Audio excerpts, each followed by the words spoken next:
یونانی داستانوں کا ذہن سازی میں کردار۔ مائتھولوجی یونانی زبان کا لفظ ہے جس کے دو مرکبات ہیں، پہلا مائتھوس یعنی لوگوں کی کہانیاں، جبکہ دوسرا لوجی یعنی لفظ یا تقریر ہے۔ اس سے مراد عام لوگوں کی کہانیاں ہیں۔ داستان ایک ایسی علامتی کہانی کو کہتے ہیں جو کسی علاقے کی ثقافت، روایات اور مذہب کے امتزاج سے وجود میں آتی ہے۔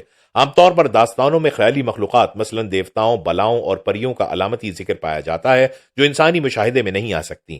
البتہ ان تخیلاتی کرداروں کا انسانی زندگی میں عمل دخل اس طرح ظاہر کیا جاتا ہے کہ یہ حقیقی معلوم ہوتی ہیں۔ پرانے وقتوں میں لوگ ان کہانیوں کو دیوتاؤں کی حقیقی کہانیاں سمجھتے تھے۔ داستانیں کسی تہذیب کے تمام انسانوں کا مشترکہ مشاہدہ ہوتی ہیں جنہیں بار بار سنا کر عام کر دیا جاتا ہے۔ دنیا میں یونانی، رومن، انڈین، جاپنیز اور اینگلو سیکسن داستانیں بہت مقبول ہیں، جبکہ پوری دنیا کے علم میں یونانی داستانوں کا بہت اہم کردار رہا ہے۔ یونانی داستانیں بھی دیگر علاقائی داستانوں کی طرح دیوی دیوتاؤں، غیر مرئی قوتیں رکھنے والے انسانوں، بلاؤں اور قدیم یونان کی رسومات سے منسلک ہیں، مگر ان میں کائنات کے ناقابل تصور حقائق پر قیاس آرائی کی گئی جس نے انہیں مقبولیت کا درجہ دیا۔ یونانی داستانوں کے مطابق زیوس، پوسیڈن اور اپولو مقبول دیوتا ہیں، جبکہ ایفروڈائٹ، ہیرا، ایتھنا اور ٹائٹنز مشہور دیویاں سمجھی جاتی ہیں۔ یونان کے لوگ اپنی محافل اور تہواروں میں ان داستانوں کو سنایا کرتے تھے۔ خاص طور پر نوجوانوں کی تربیت کے لیے ان کا استعمال کیا جاتا تھا۔ دوسری طرف مسلسل جنگوں نے لوگوں کی مالی حالت تباہ کر دی اور وہ غربت کی زندگی بسر کرنے لگے تھے۔ وہ اپنے خوشگوار وقتوں کی کہانیاں ایک دوسرے کو سنا کر دل بہلایا کرتے۔ اس طرح ان کی یہ من گھڑت داستانیں مشہور ہوتی گئیں۔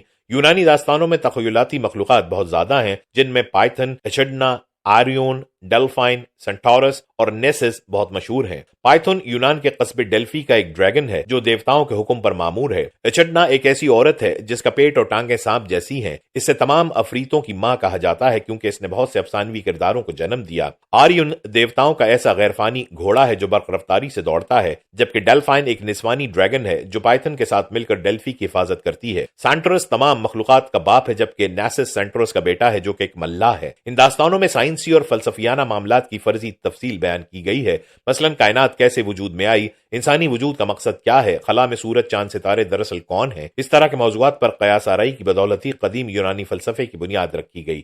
تاہم یونانی داستانیں باقی داستانوں سے قدر مختلف ثابت ہوئیں۔ پہلے لوگ یونانی داستانوں کو زبانی یاد کیا کرتے تھے، مگر یونان کے مشہور لکھاری ہومر اور ہیزیڈ نے انہیں سب سے پہلے تحریری شکل دی۔ ہومر کی دو مشہور نظمیں اوڈاسی اور ایلیڈ بھی کئی یونانی داستانوں کے حوالہ جات میں موجود ہیں۔ بعد ازاں رابرٹ گریوز نے اپنی کتاب سرس، میڈلن ملر نے اپنی کتاب سرسی کور آف دی گریک متس میں ان دیومالائی کہانیوں کی مفصل تاریخ لکھی ہے۔ کئی زمانوں تک لوگ ان یونانی داستانوں سے حکمت اور دانائی کا سبق سیکھتے رہے۔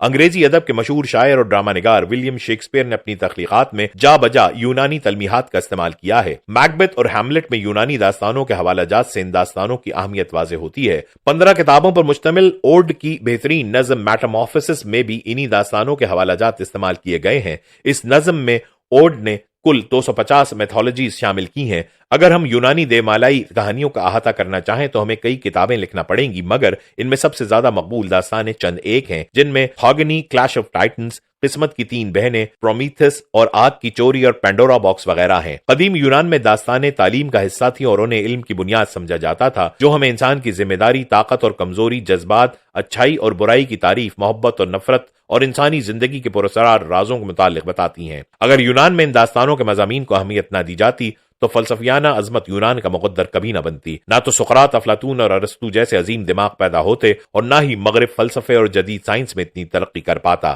یونان کی دیومالائی کہانیوں کی تاریخ 3000 سال پرانی ہے، جبکہ آج کے دور میں بھی لوگ ایسی غیر منطقی داستانوں پر یقین رکھتے ہیں۔ بلا شبہ سائنسی ایجادات اور تحقیق میں وسعت نے ان داستانوں کو گلا گھونٹ ڈالا ہے، مگر اب بھی ہمیں ذہن کی نشو و نما کے لیے ان داستانوں کی اشد ضرورت ہے۔